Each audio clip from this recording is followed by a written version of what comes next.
Hello, I'm Craig Constantine. Hi, Craig.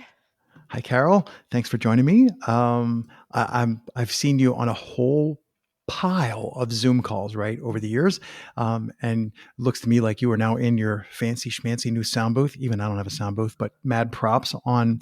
I'm gonna say getting addicted enough to it to like, all right, that's it. I'm rearranging this room and I'm putting foam on the walls and stuff.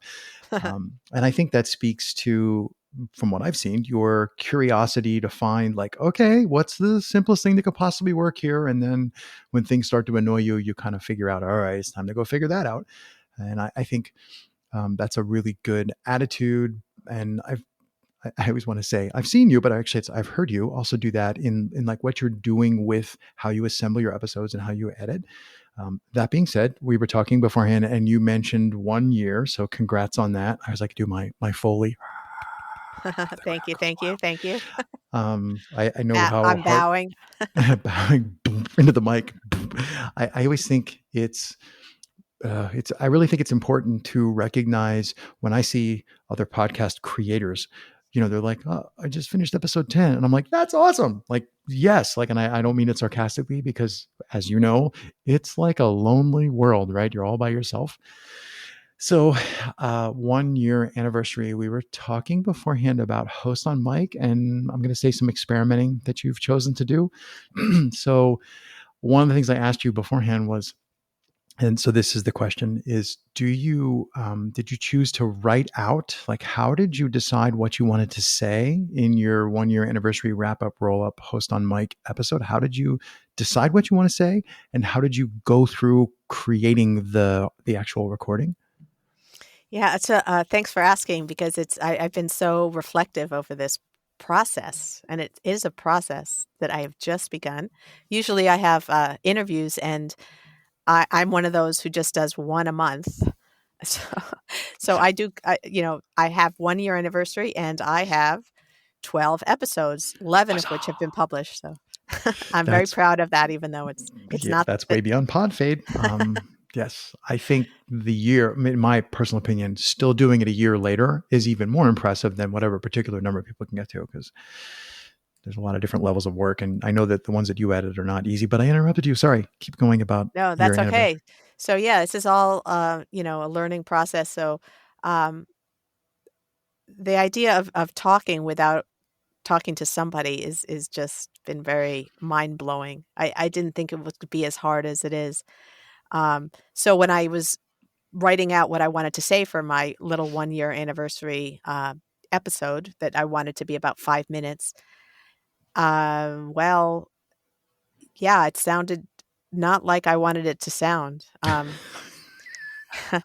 And laughing so right I along with you. I did it It's again, hard. and I did it again, and I did it again, and just not quite there, and, um, I decided to just crinkle up the pieces of paper and just talk, and that's where I'm at right now. I have not pushed the publish button. I am still needing to get feedback from my supporters that help me now and then with, giving me a heads up or, thumbs up, I should say, Right. or thumbs down. So, so it was an interesting process. I'm very interested in exploring the different ways that I can communicate, and exploring my voice. I just did a workshop about voice, and I realized that there's so much there that can be explored. But what it comes down to is basically that when I talk, it'll hopefully come out, good enough. Yes. How does one fake authenticity? Right.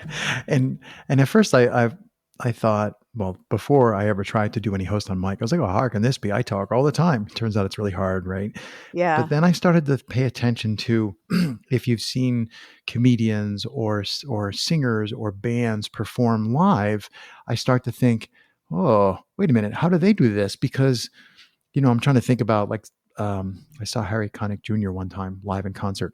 If you ever get the chance, do that.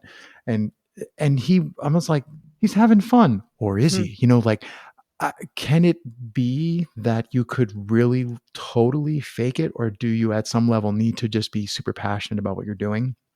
And then, all right, it's night 75. I have to psych myself up to get into the space. But then, so I think that there is a space that you can get into, that one can get into. And then from there, when you speak extemporaneously, maybe with some bullet notes, or you've just read the thing enough times that the bullets are in your head, then when you speak extemporaneously, you're actually performing. It's really fake. It's not actually off the cuff. You're delivering the ideas that you know you want to deliver, but they're like played through the Craig player piano. So it's like, wow, it sounds really awesome. And then do it again. It's like, wait, it sounds exactly the same. So is that authentic or not? And Yeah. that to me is the the hard part. Like, if it's completely authentic, then it's a 20-minute ramble for me. Yeah. Um, yeah. Yeah. So I found that it was actually authentic because I did it once without notes, and I had to focus so much. It had to be authentic. Otherwise, I would have frozen. So I just kept going with how I was feeling and talking and trying not to think too much. And then when I listened to it, I was like, wow, that's a different voice than reading. That I dug deep, and Right. I feel like my voice, it was very interesting. My voice says that, it definitely, I heard myself in a way that was different, and it's more my interview voice, my question voice, but certainly not my prepare a speech voice, and definitely not my welcome to Wisdom Shared, where parents are the experts. I even took that out because it just sounds so stilted that to me. Yeah. You strike me as someone who's, I'm going to say, particular about language. I don't mean like, grammar fanatic, but, and I find, and I'm the same way. I find that when I'm just speaking off the cuff, the act of making sure that words into the correct sentences order put, that like my mind will stop and go, no, that's not grammar. You have to, and I wind up running multiple trains of thought. I'm running one train of thought, like, am I using the English language properly? Is a complete like waste of mental energy when if all I'm trying to do, see, I just did it, is be authentic. And I'm just wondering, have you ever, played with that, like thought about in an interview or conversation setting where where you have some questions in mind, how much effort are you putting into coming across sounding sane, and how much effort are you putting into engaging in the conversation? There's that balance in a conversation. Then there's also a similar balance, I think, in host on mic, like how much energy you're putting into sounding sane and normal, and how much energy are you putting into connecting. Have you thought about that balance? Well, to be honest, what I've come to is that I do not at all think about grammar.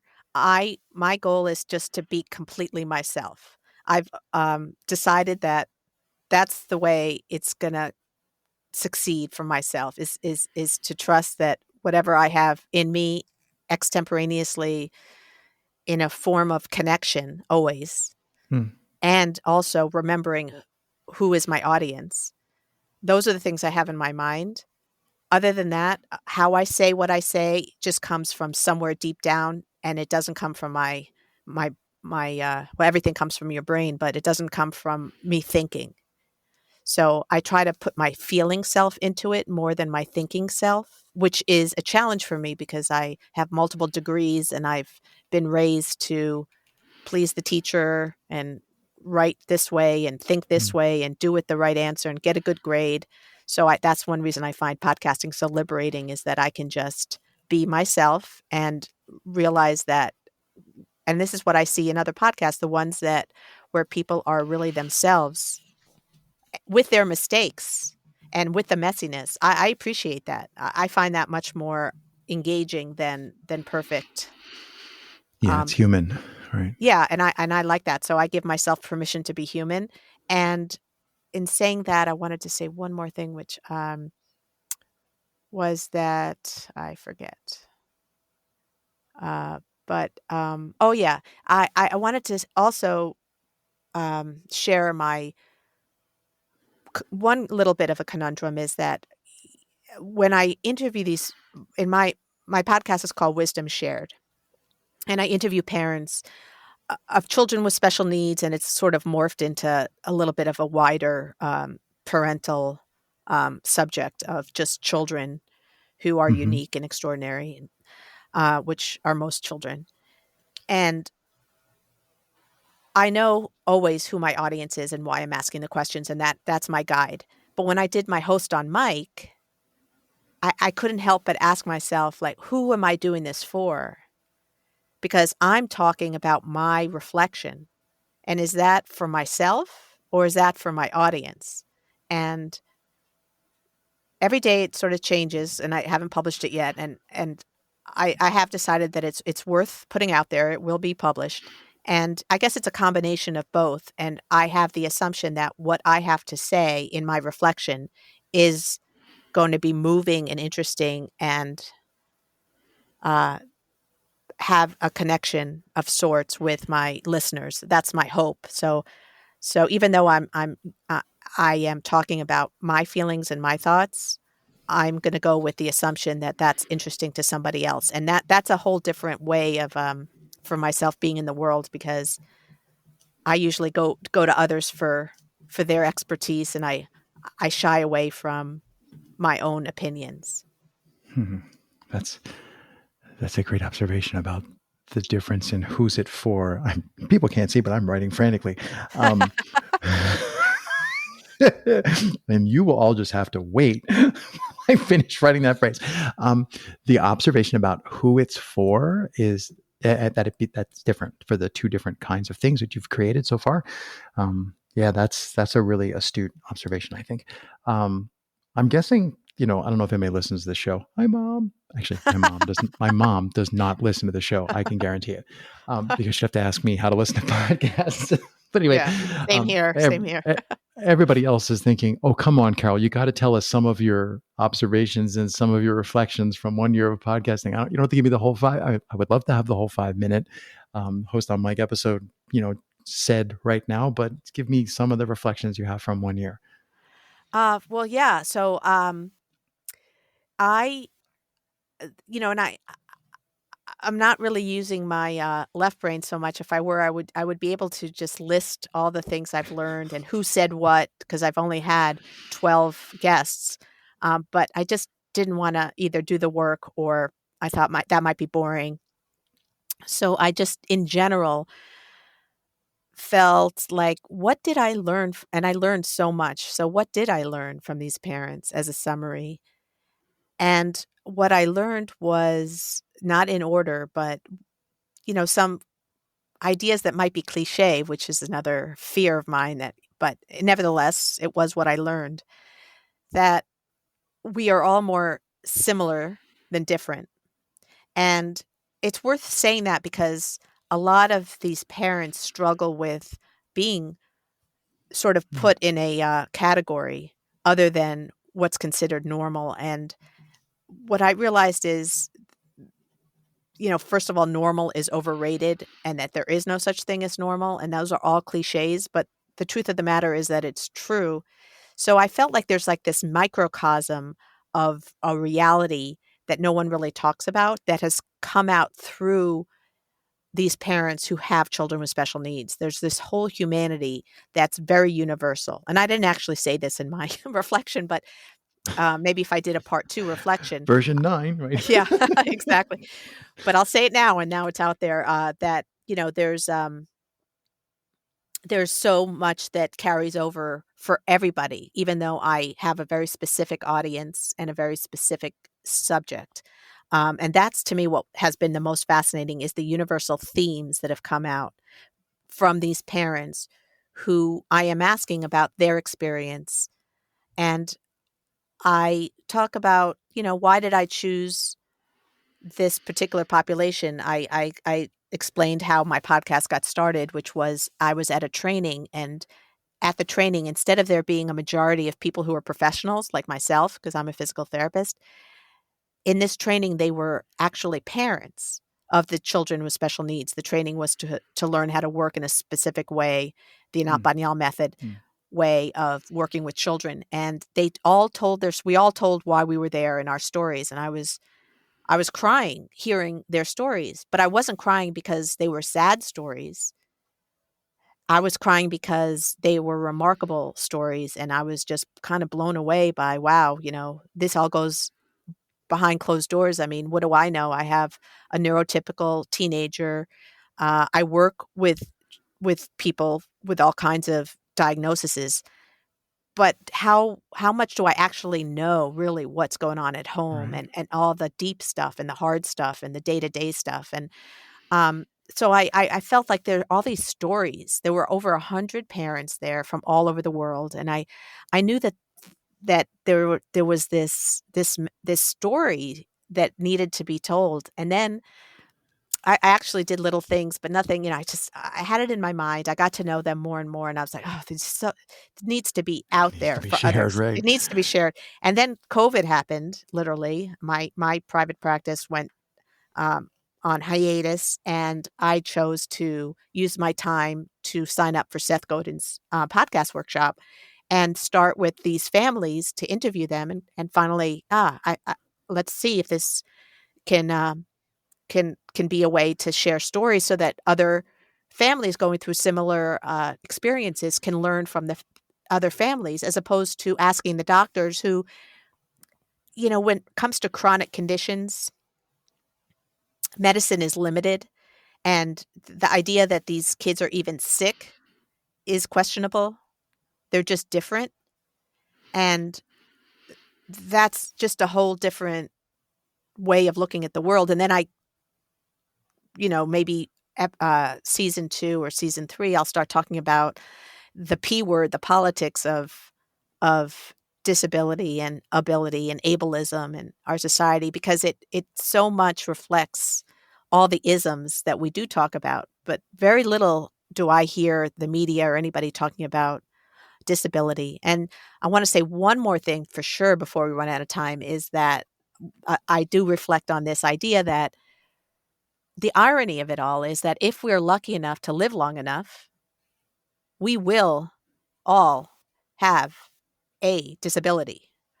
And call it what you may, whether it's the hearing or the vision or the balance, we're going to have deficits. We're going to need help. We're going to need to rely on other people. We're going to need adjustments and uh, what do you call Accommodations. accommodations? Exactly, accommodations. And those words are just usually just left for specific, poor, kids that aren't, or people that just, or they're poor wheelchairs and all that. And so, but it's really all of us. So this population, I didn't expect this to be, because I'm trying to just go in there, letting them speak their truth and their expertise.